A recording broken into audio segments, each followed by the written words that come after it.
娘娘，娘娘，长了吗？回娘娘，那小虫咬中了她，她知道是普通蝇虫，并未在意，却不知那小虫是为了销魂散长大的。现在药已入体，半炷香后便可发作，任她意志再强，也把持不住的。你赶紧去通知李辅国，叫他把人带过去，别误了时辰。是。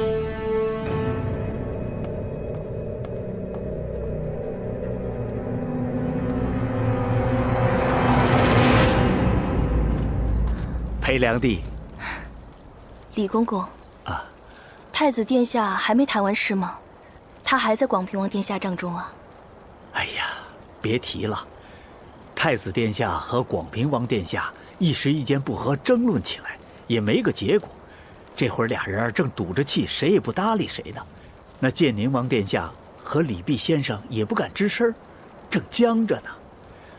老奴正心想要去请太子妃娘娘出面劝阻，也不知这会儿娘娘歇了没。裴良娣，这是又要给太子殿下送补汤啊？正是。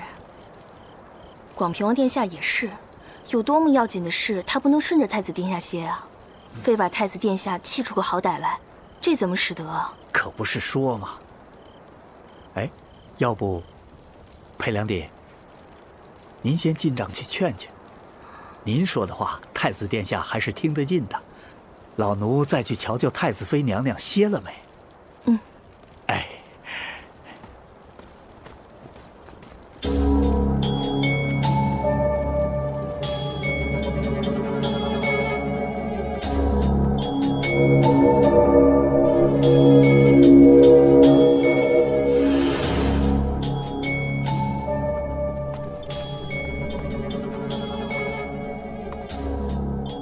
娘娘，那裴良娣已经前往广平王的帐中了，这会儿广平王身上的药效也该发作了。哼，到时候孤男寡女、干柴烈火的，这广平王淫占太子殿下宠妾的罪名可不轻啊！娘娘这一计可谓一石二鸟啊！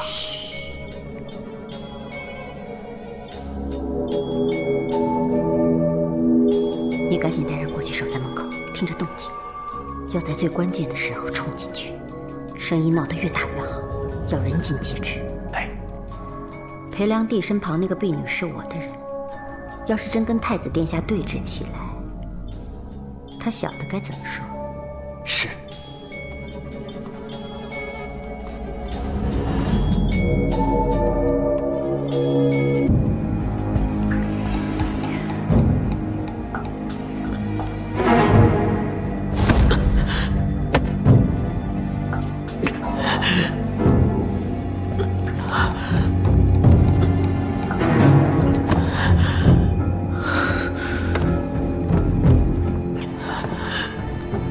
殿下，妾身给殿下炖了补汤，殿下趁热用了吧。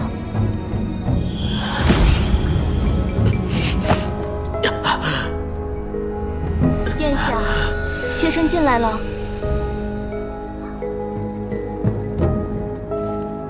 殿下，太子殿下，太子殿下。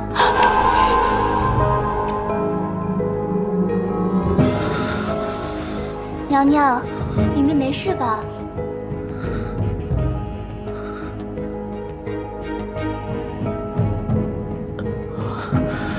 娘娘，娘娘，没什么，估计是李公公搞错了，里面没有人。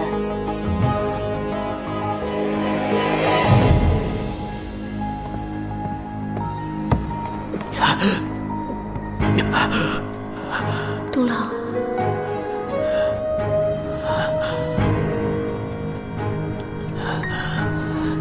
东郎，珍珠，东郎，你怎么了？珍珠，东郎是生病了吗？珍珠，我去找军医。啊，珍珠，珍珠，你不要再离开我！殿下，你糊涂了！不要再离开我！娘娘还被困于敌营，又怎会在此？不要再离开我！娘娘怎会在此？不要再离开我！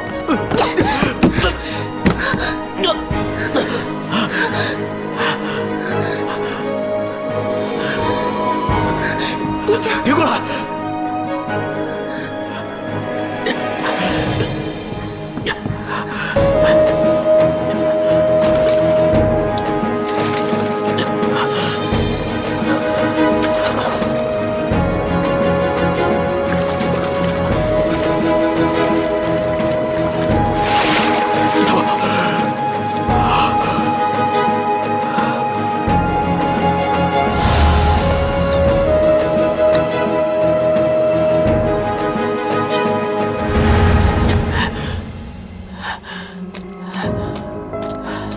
殿下，殿下，你怎么了？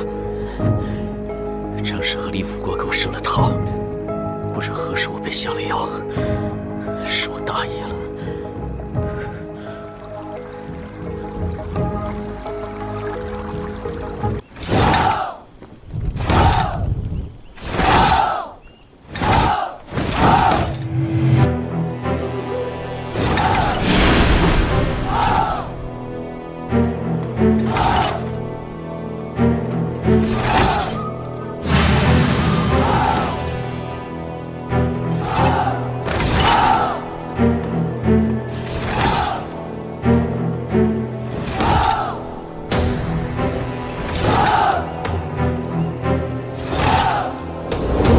太子妃娘娘故意传殿下的死讯给沈珍珠，就是想让她孕中受惊，一尸两命。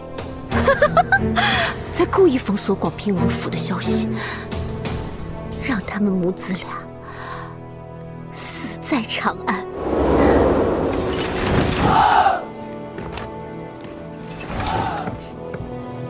母妃，请留步。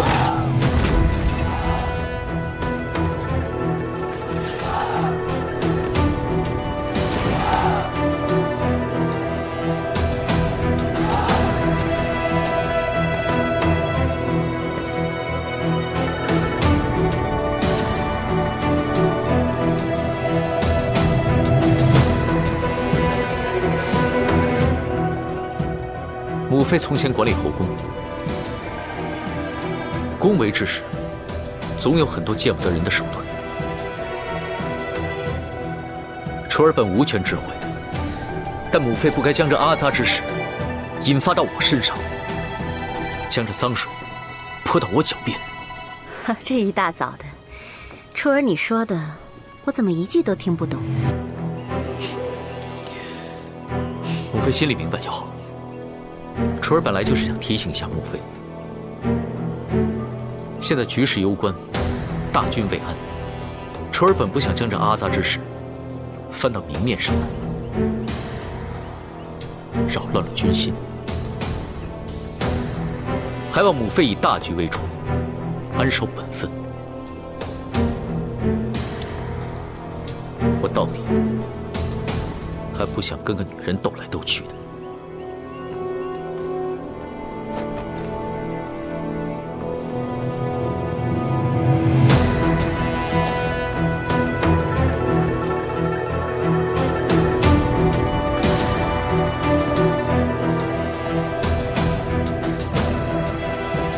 年少无知，这后宫向来都是女人说了算。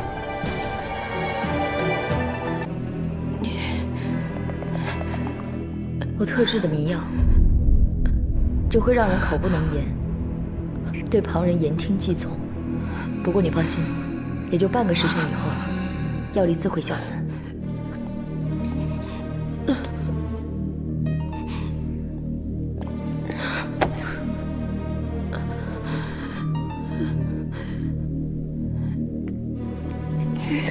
你不要怪我，我也是没有办法。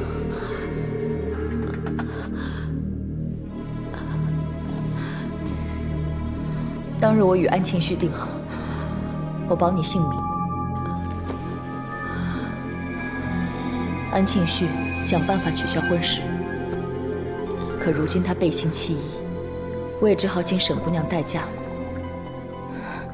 你是他一生所爱，也唯有你能代驾了。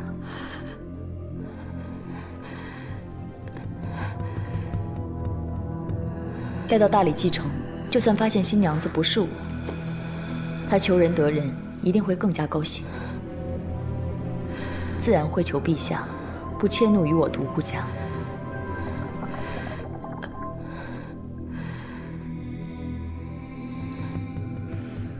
进来。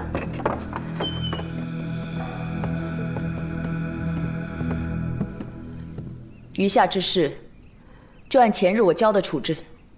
明白。明白。教你们的方法还记得住吗？记得。好。若是拜堂之前出任何差池，你们性命难保。明白了吗？明白。明白。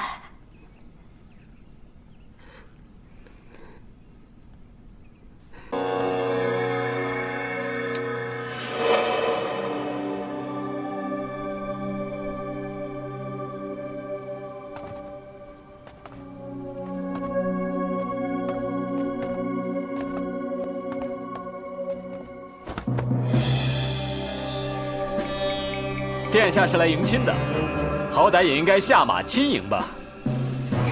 我不下马，你奈我何啊？小畜生！你莫要妄自尊大，我表妹嫁给你，也不算是高攀，你休要无礼！你骂谁？月儿，休得无礼！舅舅，是这畜生无礼在先。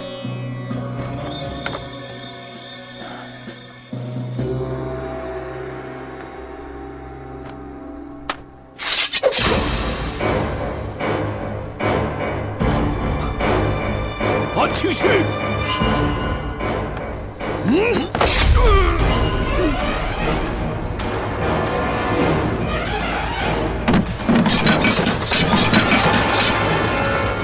保护兄弟！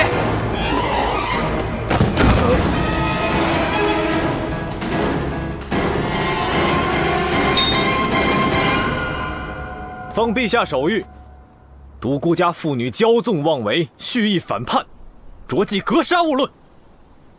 独孤家兵卒如有不降服归顺者，立斩不赦。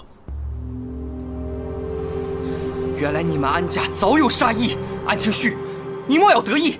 独孤家城外还有近万兵马，若闻此信，必将杀入城中，为将军报仇。到时，安禄山的龙椅可还坐得住？那也要他们进得来才行。可他们刚喝了陛下亲自赏赐的喜酒，只怕一时还进不来吧。尔等实在阴毒，跟他们拼了！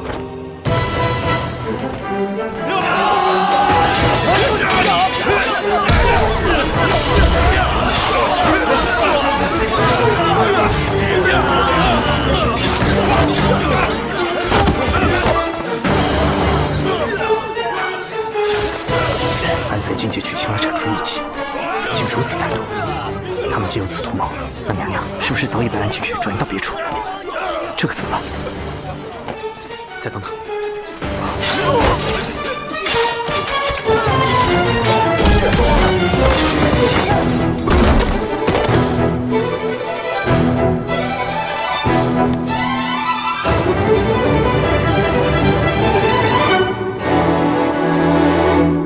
我与独孤小姐并无仇怨，只是为臣子，我也只能如此。我敬你侠义，愿与你公平交手。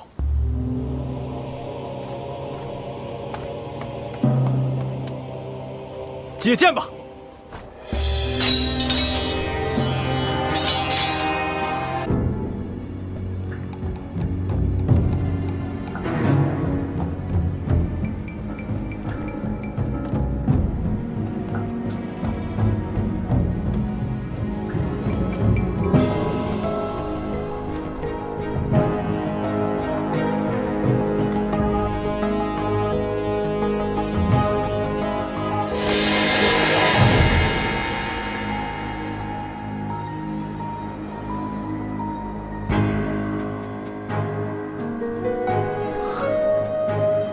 是娘娘，看看情形，莫有轻举妄动。殿下说了，一切以娘娘的安全为主，不可冒险。怎么是你啊？你这样很美，看你为我穿嫁衣的样子，我想过无数次了。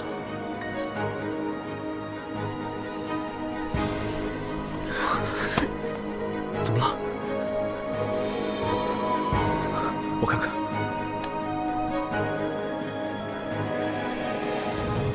谁给你下的麻药？独孤静瑶吗？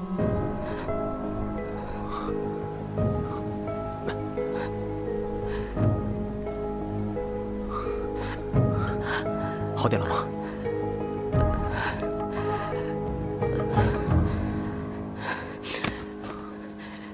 你根本没打算迎chiến，只是为了除掉独孤家吗？本来是没打算，不过现在我改变主意了，我要娶你为妻。你疯了吗？我有夫君，我是不会跟你成亲的，你不要逼我。那我让你选怎么样？选什么？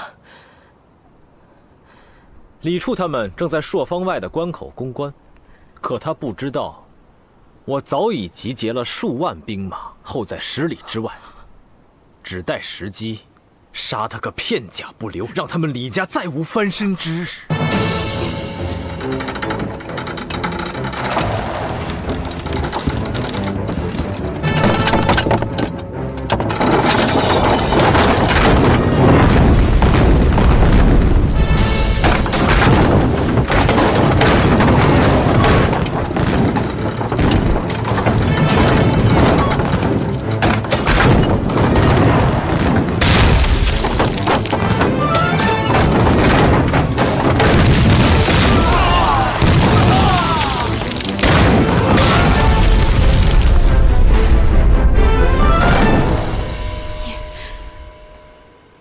只要你愿意上轿，跟我回去拜堂，我便缓他3日，就看他有没有本事在3日内攻破关口了。如何？我不信，这样大的战策部署，你会因为我而更改？反正他已是丧家之犬，让他多活几日又有何妨？你觉得我干不出这种疯事吗？你早就把我逼疯了。为了你，我什么都能做。你知道的，我说得出，便做得到。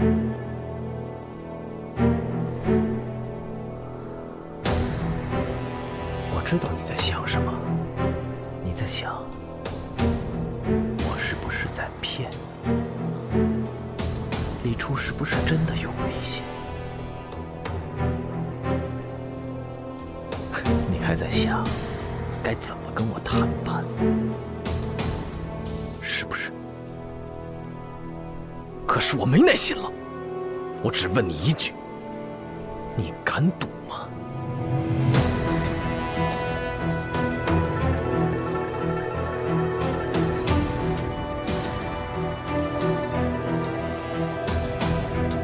来人，现在就传我令，围攻朔方，把李处的项上人头取下来，给我当酒钻！你，安庆绪，你果然不肯拿他的性命去赌。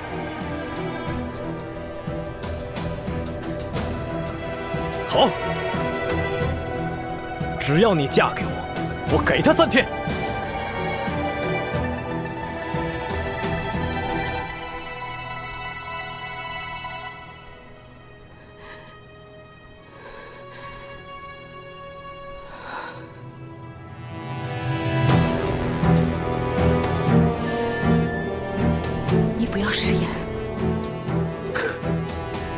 当然，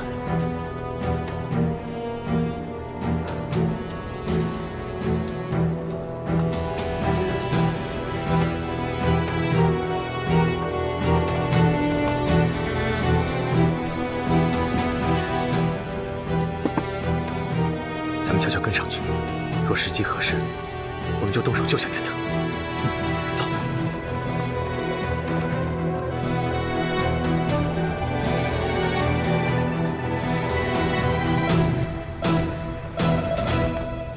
殿下，恐怕这件事无法向陛下交代。你再多嘴一句，我便杀了你。是。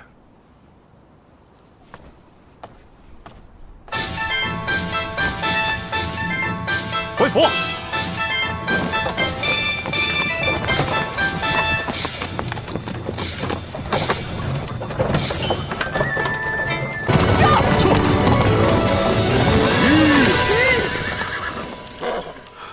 安庆绪，你们父子好阴毒！我独孤家满门有哪一丝哪一毫对不住你们？婚礼不成，我这也算不负与你的约定。你无需嫁我为妻，岂不正好？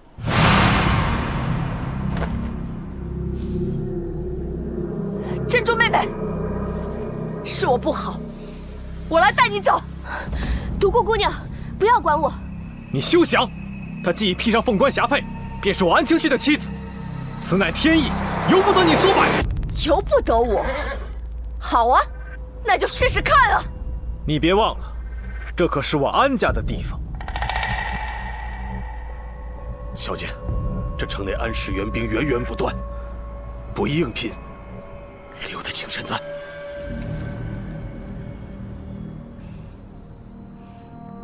后队做前队，救下沈姑娘。我们先撤。是。撤！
殿下，陛下急旨，有敌情，滚！殿下，唐军5万兵马已杀入朔方关口，陛下口谕命靖王速速迎敌，殿下不可抗旨啊！殿下，朔方关口距离朔方城不足100里，军情危急。传令下去，西北营速速集结。是。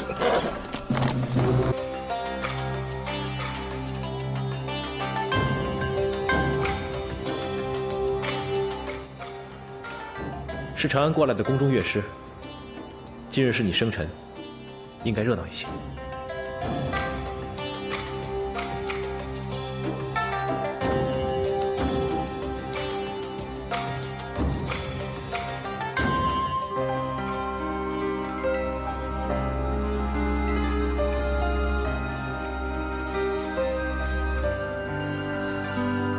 珍珠，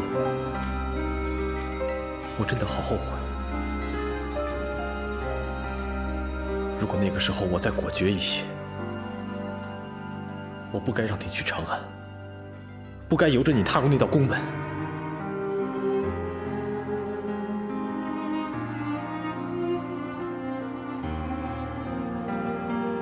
珍珠，我们忘掉中间那几年，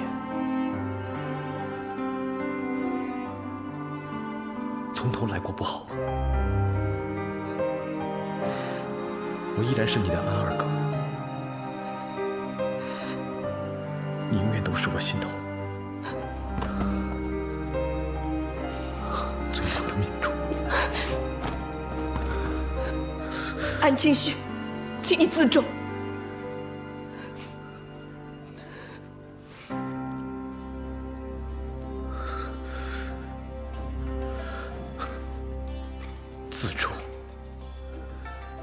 我做了这么多，对你步步退让，到头来还是只能换回这么一句吗？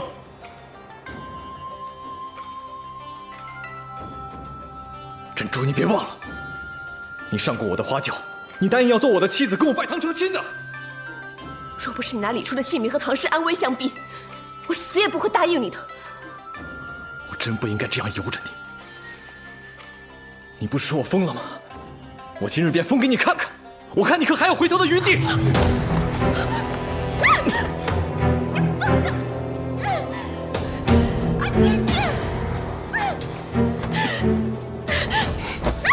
你休想逃离我的掌控！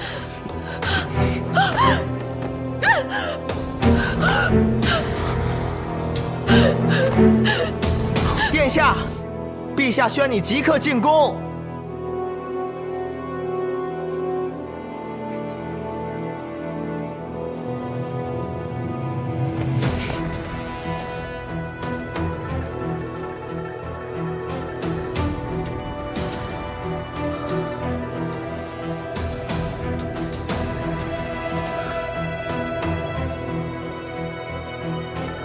沈珍珠，我告诉你，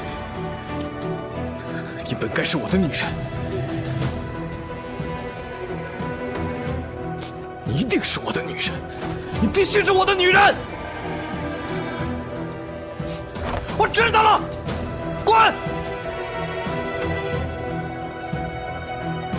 殿下，陛下正。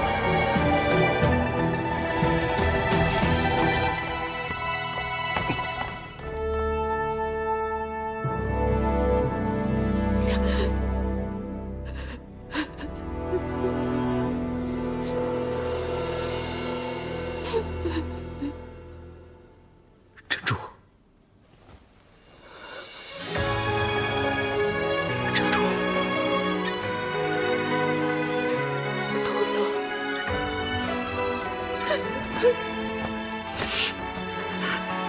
东郎，我不是在做梦吧？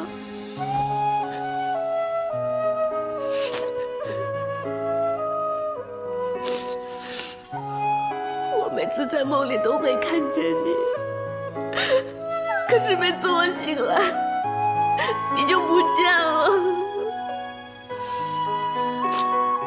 你是真的来了吗，东郎？珍珠，是我，真的是我。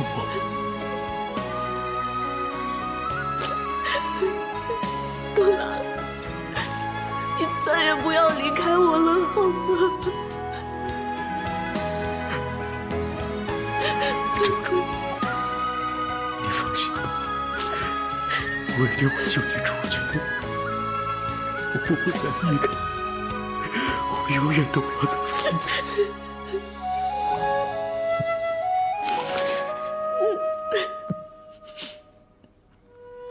你身边的侍卫都换成我的人，剩下的一切听我安排即可。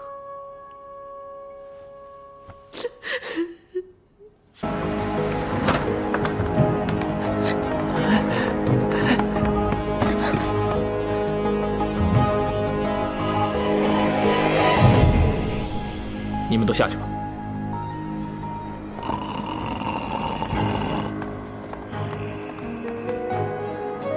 老东西都睡着了，还传他来做什么？陛下传旨的时候还是醒的，可能是药劲不够，所以睡着了。你也下去吧。是。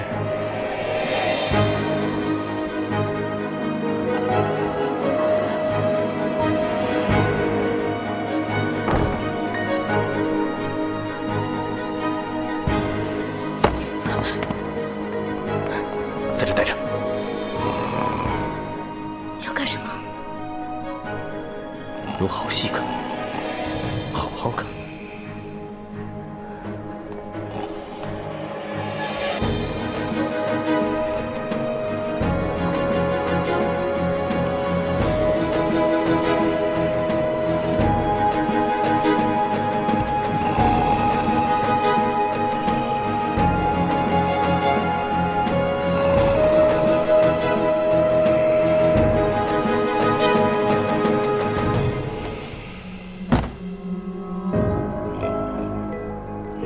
父皇，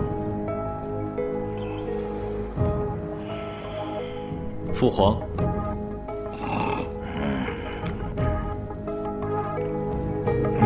父皇，什么时候回宫的？有什么事快说。儿臣有一事，想问父皇。有事快说，别叫老子睡觉。听说父皇要拟诏，册立庆恩为太子。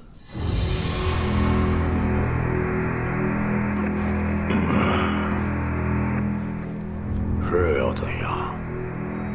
你问完了，还不赶快滚！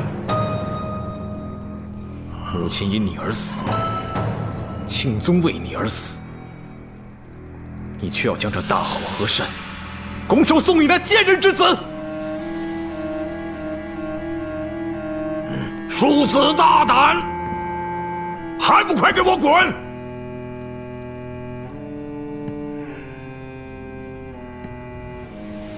你想怎样？我绝不让你这么做。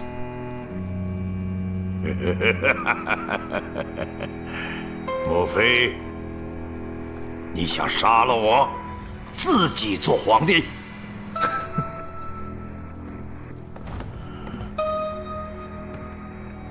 有何不可？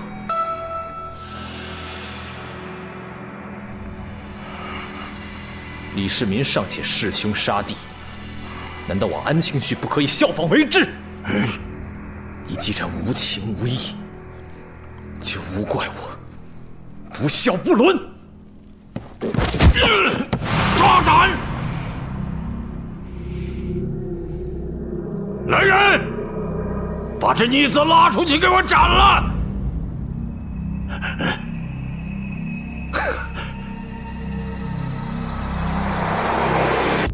来人啦！来人啦！来人！快来人！来人啦！来人啦！你不必再叫了，不会有人来救你的。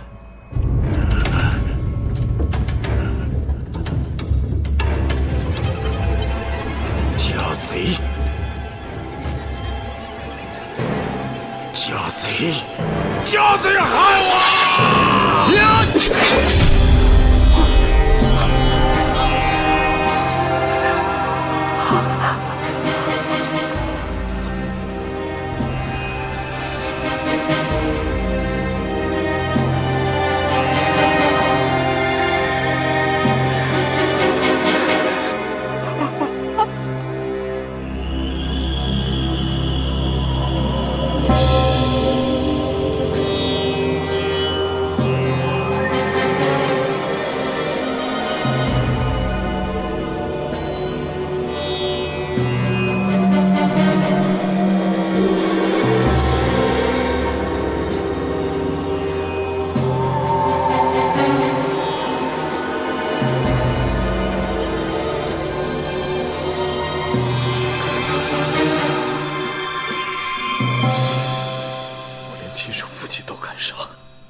再也没有我安庆绪不敢做的事情。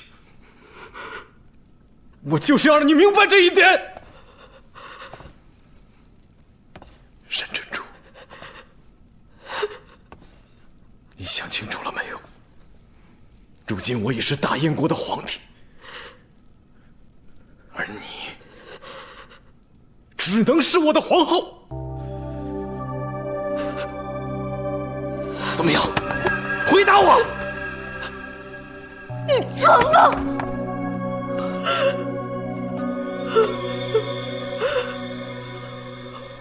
我不认识你，我不认识你，你已经不是我认识的那个人了。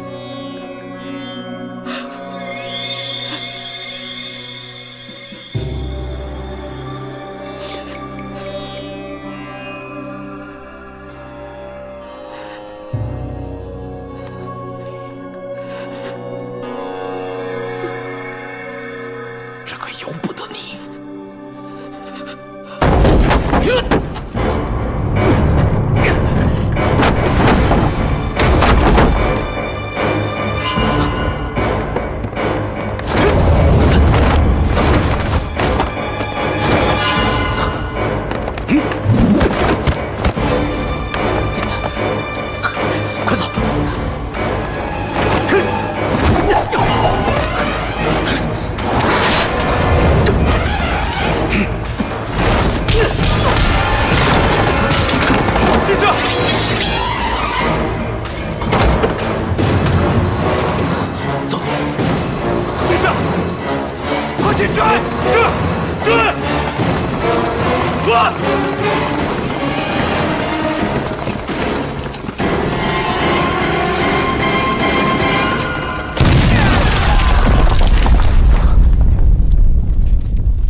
那道口已经被炸毁了。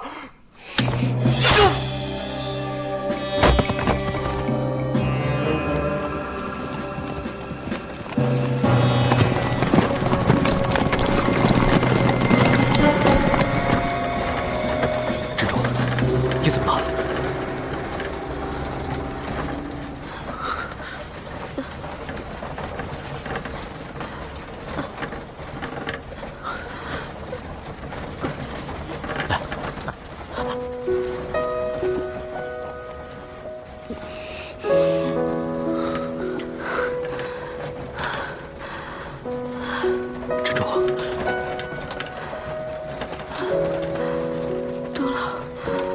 现在逃出来了吗？逃出来了，我们现在很安全。杜老，库儿呢？库儿还好吗？你放心，库儿很好，他白白胖胖的，极其讨人喜欢。等咱们到了凤翔，你就可以看到他。杜老，我真的不敢相信，我回到你的身边了，你知道吗？我好害怕，我好怕再也见不到你了，我怕自己再也见不到库儿了。没事了，现在都没事了。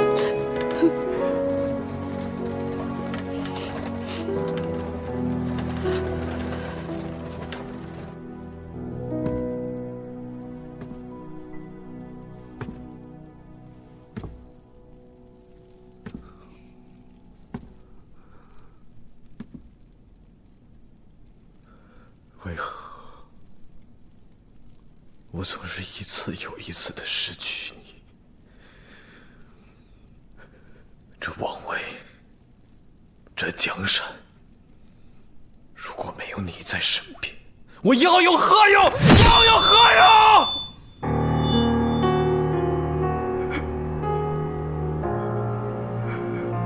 要有何用？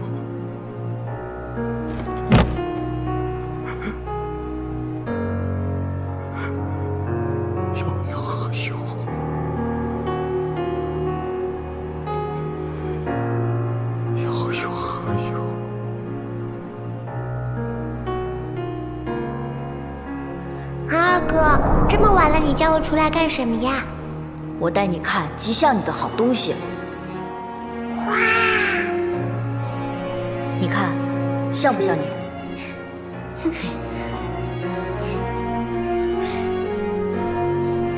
我没有骗你吧？嗯，这是我长这么大见过的最大、最美的珍珠。启禀陛下，广平王回来了。啊，刚进城门了。这个逆子，他还知道回来。沈珍珠呢？随殿下一起回来了。陛下，臣妾前几日听到了一些传闻，不知道是真还是假。是何传闻？说这个沈珍珠，在长安的时候，居然和安庆绪拜堂成亲。什么？现在已经成为燕国皇后，只是不知这消息是实还是虚。竟有此事！陛下，那日几位大将军在殿前等候的时候，老奴听他们闲言碎语的，似乎是真的。好啊，逆子！我大唐的脸面都被他们给丢尽了。倘若真有此事，我大唐皇室容不得他。李福国，老奴在。传承元镇，带他去净慧寺。是。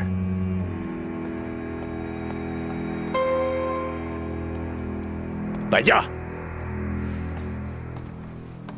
娘娘这一回来真是太好了，我们这些做下人的天天为娘娘祈福，尤其是我每天吃一个苹果，就盼着娘娘平安。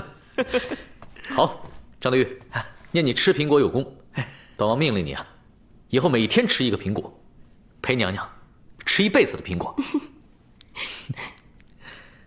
不，娘娘，殿下您莫要欺负小奴。娘娘，我给您弄房间去。嫂嫂，若儿，嫂嫂，库儿刚醒，我刚逗他玩呢，你赶紧跟我进去看看他吧。好啊，快带我去看看。陛下驾到！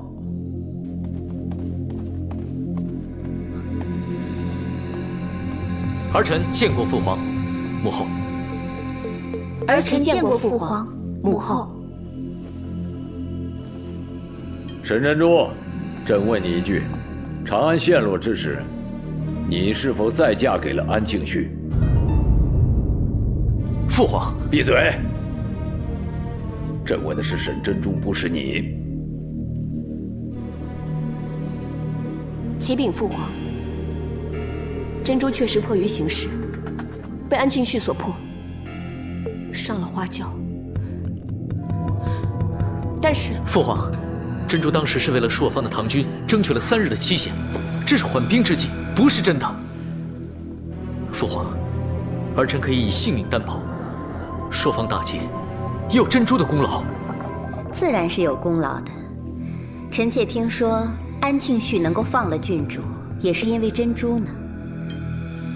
这样说来，自然是功劳已见。如此滑稽的事情，母后怎能来辱父皇的耳朵呢？分明就是可汗救的若儿，若儿亦可作证。别人以讹传讹，难道母后也要做传讹之人吗？本宫当然是不信了。我堂堂大唐哪里需要裙带关系来救国？自然是陛下领导有方，朔方才能大捷。可是众口铄金，难免有损我大唐清誉。父皇，流言蜚语绝不可信，若有人诽谤，儿臣一定不会放过他。你能堵住悠悠众口吗？既然堵不住，那何必还要管呢？这是欲加之罪，何患无辞？放肆！朕还没治你擅离军营之罪呢。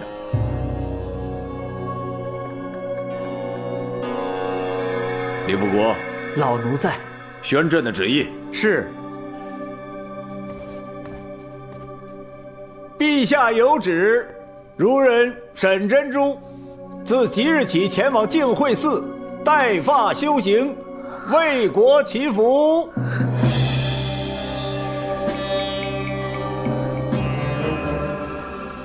父皇，你不会真的让嫂嫂去庙里修行吧？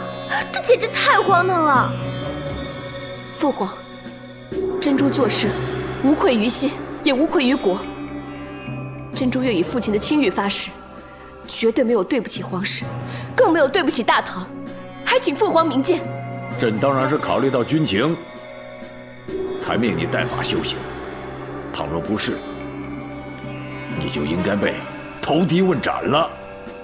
陈元振，卑职在，带人。是。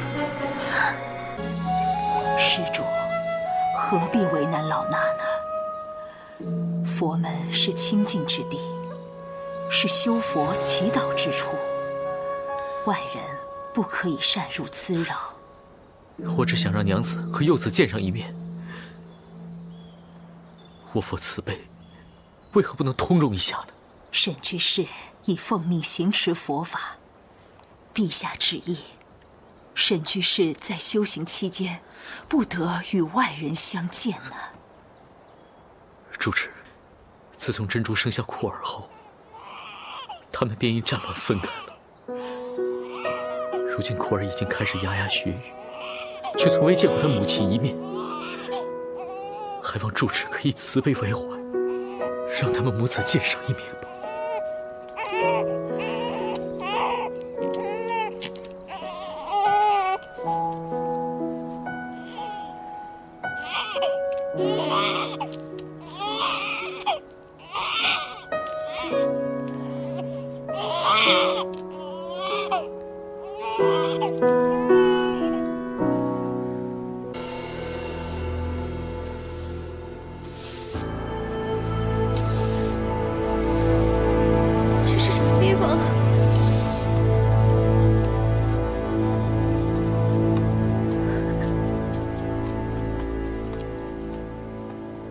万川公主，柔祥郡主，公主们，你们也来了。陛下为何把我们关在这儿？我们只不过曾被安禄山囚禁过，难道现在就回不得家了吗？战乱中把我们丢下就跑，如今好不容易找到皇室，局势稍微缓和，皇室又嫌我们给他丢人，这是我们愿意的吗？好了，没留在长安，像我皇姐姐一样被挖心掏肺，已经是最好的结局了。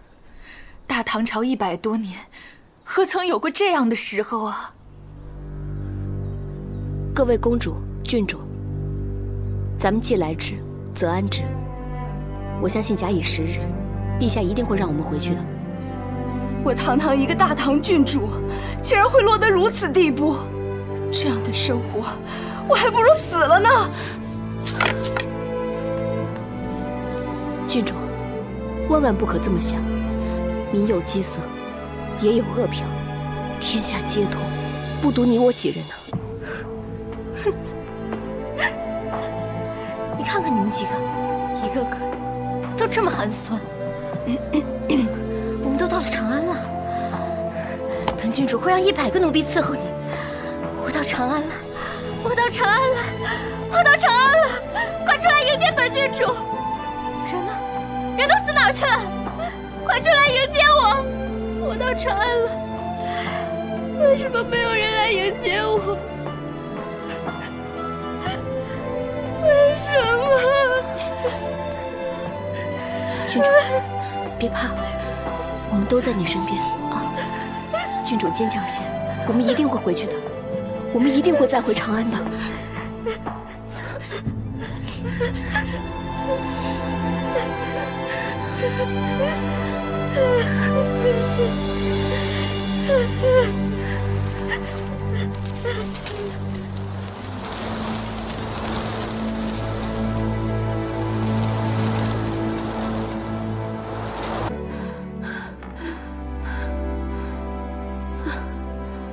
莫言大哥，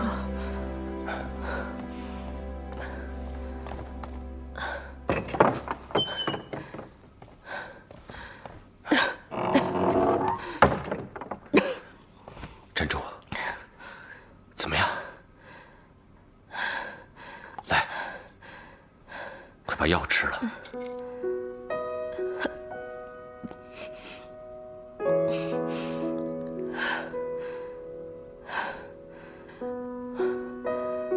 莫言大哥不是去和叶护会合了吗？怎么会在这儿呢？说来话长，来，快坐下。快坐下。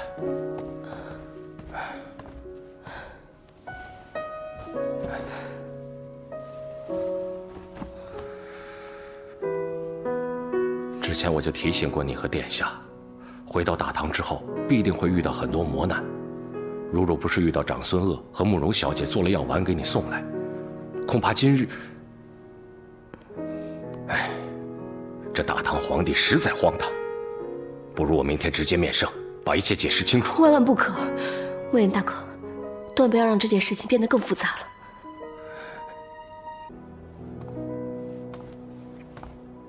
贤弟果然在此。大哥，你怎么会在这儿？说来话长，我刚刚才给珍珠送了药。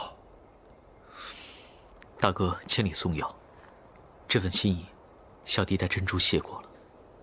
或者恨我自己的力量太弱，不能护珍珠周全，让她受苦受委屈在此。4种清冷，也不知她能不能受得住。珍珠确实受了不少委屈，不过贤弟也是身在其中，很多事情身不由己。有什么需要大哥帮忙的，我一定鼎力相助。或许有一件事情，大哥可以帮得上。哦，但此事必须要叶护出面，才可以救珍珠。既然如此，我立刻传书叶护，让他快马加鞭，先于大部队赶回凤翔。多谢大哥。哎，你我兄弟之间不必客气。等我消息。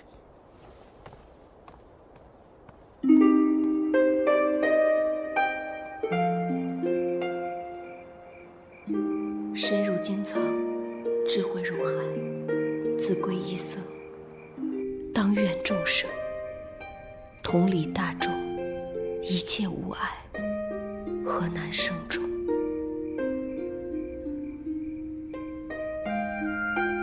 珍珠诚心祈愿，医院战乱早日平息，救黎民于水火，解百姓于倒悬。2月世清平，人安宁。3月夫君与孩儿安康，欢容常在，待我来归。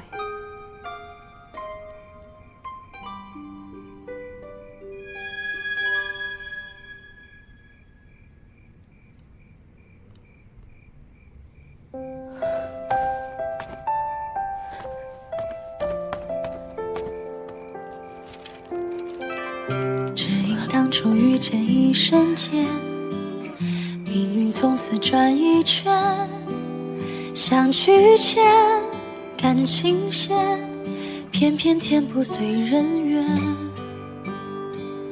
如果不是匆匆的离别，怎会拼命想再见？可一路太艰险，不叫我们都沦陷。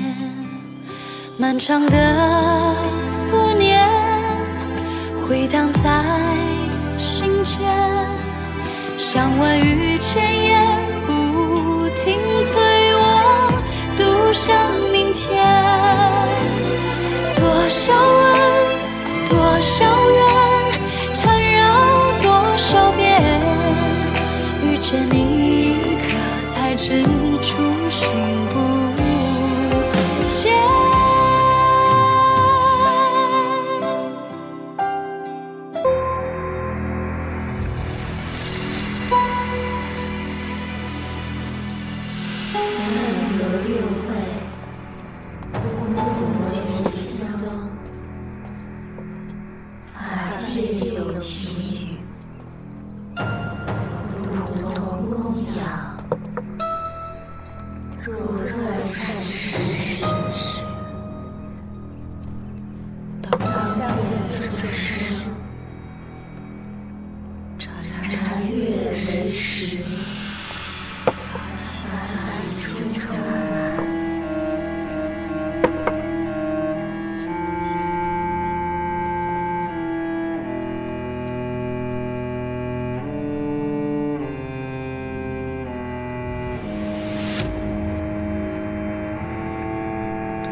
我吃不下，你替我多吃点儿。偏是公主偏心，怎么不把香菇给我？你要是喜欢，就给你吃吧。啊，不用了，没事儿，我不喜欢吃，都给你吃吧。那本县主就不客气了。都落到这步田地了，还穷讲究什么？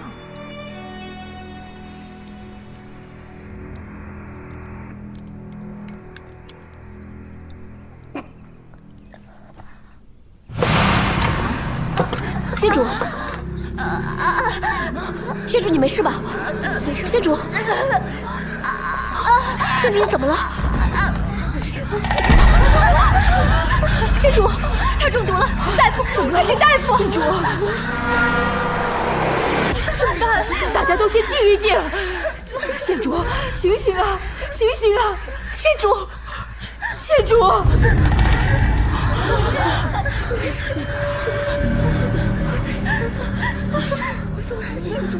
怎么样？阿弥陀佛，阿弥陀佛，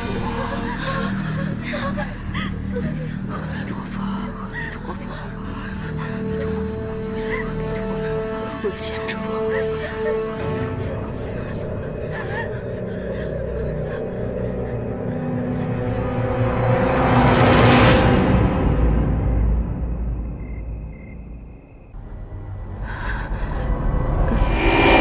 沈珍珠，你果然没死。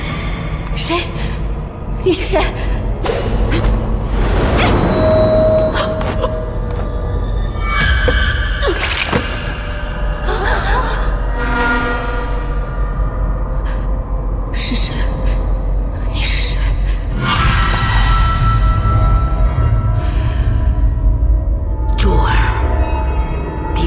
死得好冤呐！贼人跑了，你要替爹娘报仇，替爹娘报仇，报仇啊！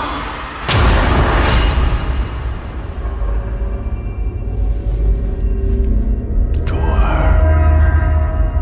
杀害爹娘的凶手还活着，爹娘死不瞑目，替爹娘报仇啊！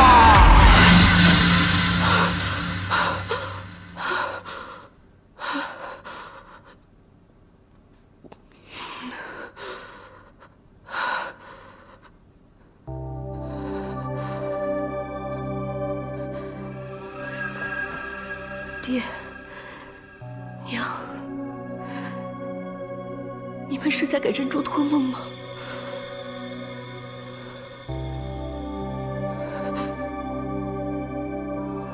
难道沈家的仇人不是杨国忠？难道仇人还活着？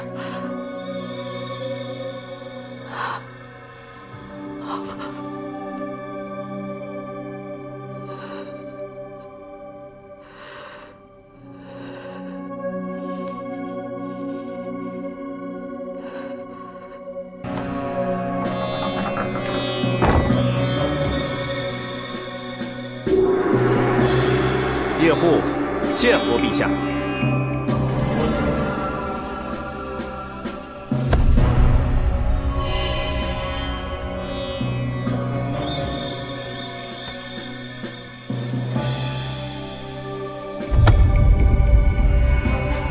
叶护王子见我大唐皇帝，为何不跪？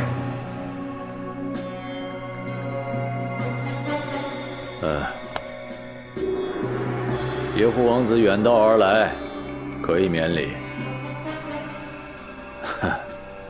叶护王子，此番多亏了葛勒可汗派王子援手，这才稳定了大唐河北局面。朕早就听闻王子骁勇善战，今日一见，果然是名不虚传啊！自古英雄出少年嘛，是吧？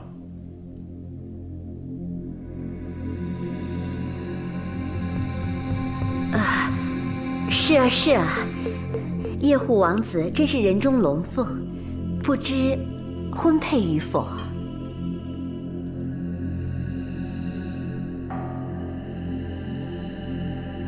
对，皇后说的对，倘若王子尚未婚配，能看中朕的哪位公主郡主，朕可以替你做主。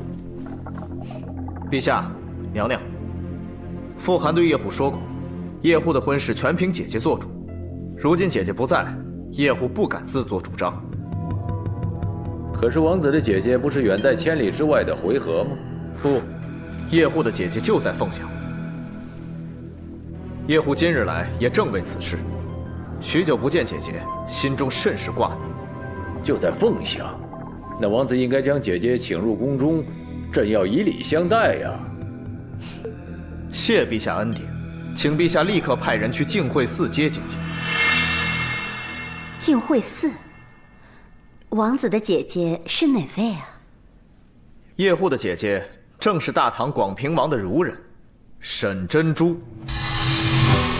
沈珍珠。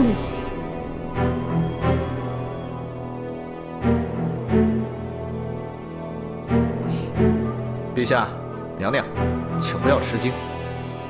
昔日叶护幼时差点跌入悬崖，幸得姐姐救过叶护，给了我第二次性命，于是拜她为姐姐，但在心中敬她为母亲。我们回纥人视母为天。叶护这次来本来是来探望姐姐的，却不料她被禁足。如果叶护看不到姐姐，叶护只好班师回朝了。朕都明白了，明白了。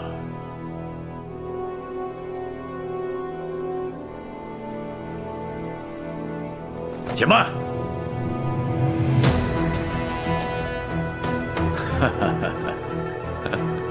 叶护王子，你误会了。朕只是让他在净慧寺替国祈福，现在祈福的时日已经过了吧？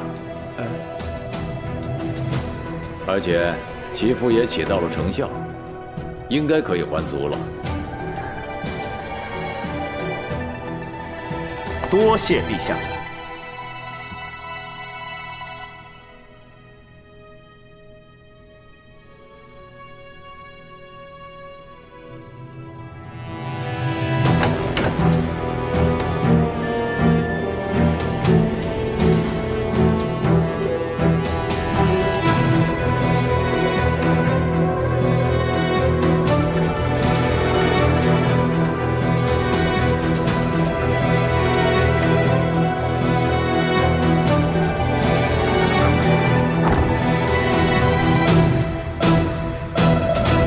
而妾叩见父皇、母后。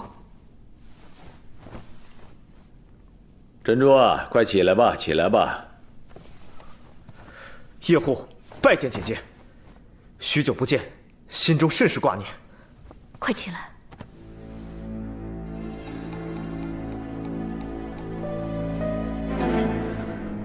我们回纥人视母如神，其位在父在君之上。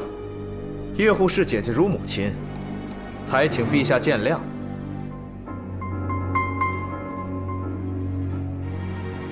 哈，当然，朕理解，好一个敬姐如母，敬母如神。其实我大唐也是百善孝为先的嘛，对吧？这点上，我们的道理是相通的。多谢陛下保全姐姐，姐姐安好，叶护心中自然放心。可姐姐万一有个风吹草动，叶护在战场上难免分心。有姐姐在的一天，叶护是大唐亲人的孩子，跟大唐有永远割舍不完的感情。叶护，不管姐姐是不是在朝廷，是否安好，姐姐都希望你能尽力帮助大唐平定叛乱。姐姐的话，叶护谨记在心。父皇，叶护还是个少年，若有说话不周之处，还请父皇恕罪。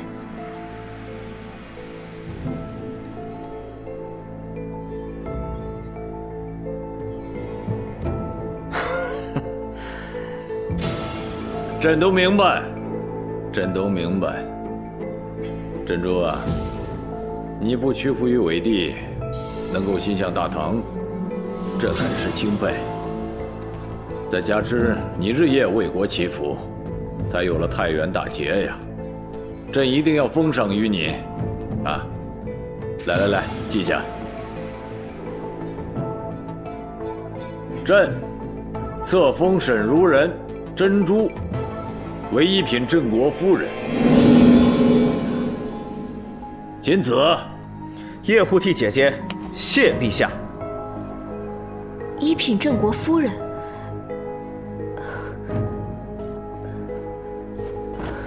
而且谢父皇恩典。起来吧，起来吧。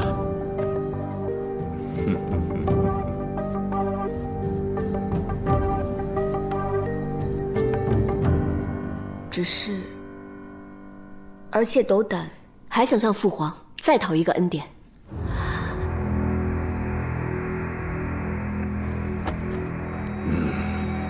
你还要一个恩典？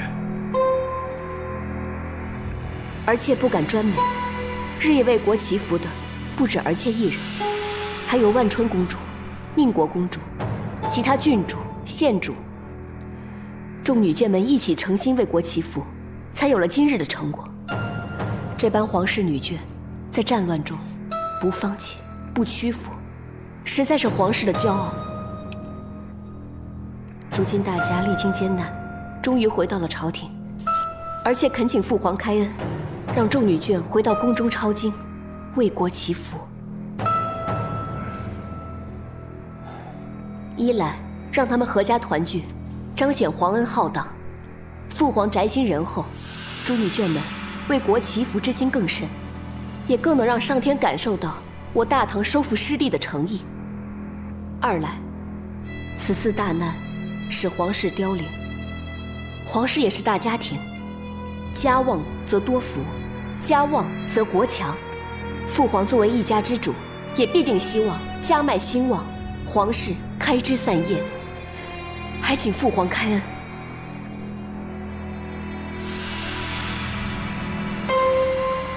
朕。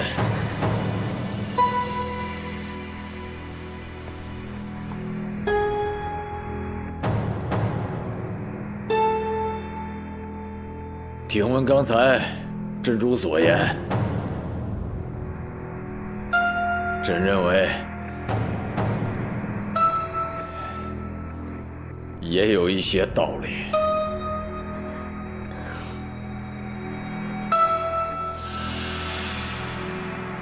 准了。儿妾叩谢父皇。